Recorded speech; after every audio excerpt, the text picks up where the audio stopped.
It's a Wednesday, which means it is a Work It Wednesday, and Megan's out this week, so I'm taking over Work It Wednesday. And I love talking to you, too. Of course. We have Katie Cotton, of course, and she's getting ready for Greenville Fashion Week. And Katie, the team that you guys have at Greenville Fashion Week, I'm always over here, doing a couple emceeing things. You guys are the real show behind the scenes. It's pretty intense. We have an amazing team this year. I think it's the largest team of makeup and hair that we've had so far. It gets so bigger than it was amazing. last year, because last year was like, you guys kept coming out. There's so many of us, but yeah, we have a really, really great, amazing team this year. I'm very, very excited. There's some old faces, some new faces. It'll be really fun. And it kicks off on April 2nd? Correct. April 2nd, you can go to gvlfashionweek.com to buy your tickets. That's the theme this year is all florals. Yeah, in bloom. fashion in bloom. Fashion in bloom is the theme this year. So a lot of the designers are kind of leaning into that theme. So we are seeing pinks and corals and salmon. I'm so glad you got the memo. I got the memo. But yeah, seeing even some blues and some purples, but still a lot of those springtime colors. Okay. I'm seeing a lot of what I like to call playful minimalism.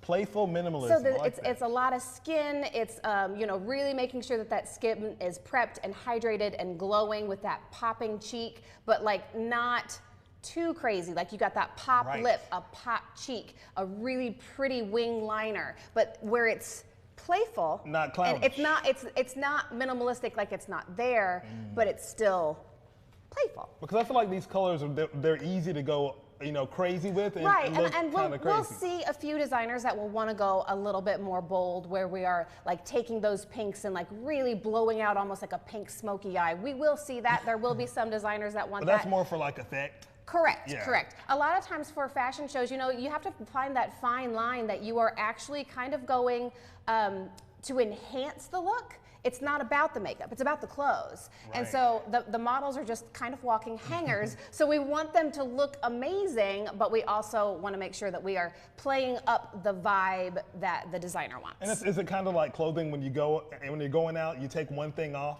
Is makeup kind of like that, where it's like maybe reduce a little bit? Sometimes, but like when you are talking about a model who's walking a runway, we do need to make sure that it is still seen. So something that is too minimalism, like if somebody wants like a little flower painted because it's fashion bloom, I have to be like, no one's going to see that. So we're not going to take 20 minutes painting a flower when no one's going to see it. So runway show, you want bigger things because you have cameras, you're either going to do big and bold, or you're going to keep it really, really simple. And a lot of these models are changing. They're in multiple shows, so we can't do something too crazy and bold because they may only have like 10 minutes to change before their next show. It's really remarkable to see what you guys do behind the scenes. For people that are maybe not able to like do the runway show, they're not looking for that type of bold look, what are some tips you can give folks that are looking to go every day? Sure.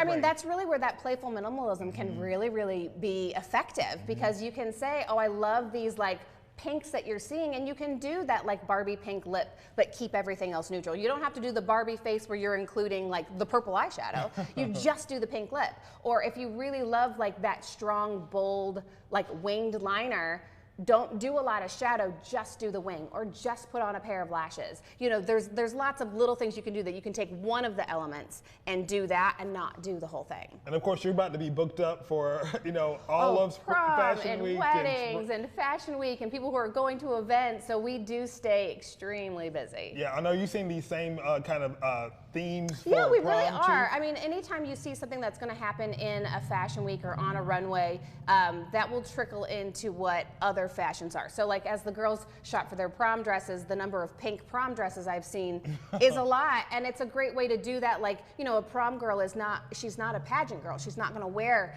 as much makeup because she's not on a stage. So it's finding those little elements, or saying, let me give you that little sparkle. That I do see a lot of that micro fine sparkle. That's very, very popular right now, and that's a great way to kind of spice up a look without it being dark. This is great information. So people that are looking to reach out to you and say, hey, I need some help. Yeah, Cotton Rouge and Company is my team of artists. Now, I will say that it's not just my team that does Fashion Week. We've got artists from all over Greenville that come in and do Fashion Week with us, which is great. But you can reach out to us at Cotton Rouge and Company and set up an appointment if you need prom or if you're going to an event, and we'd love to hook you up. Awesome. Well, I'll see you backstage for Greenville Fashion Week. We'll be there. Again, it kicks off on April the 2nd. You can go to gvlfashionweek.com to get your ticket.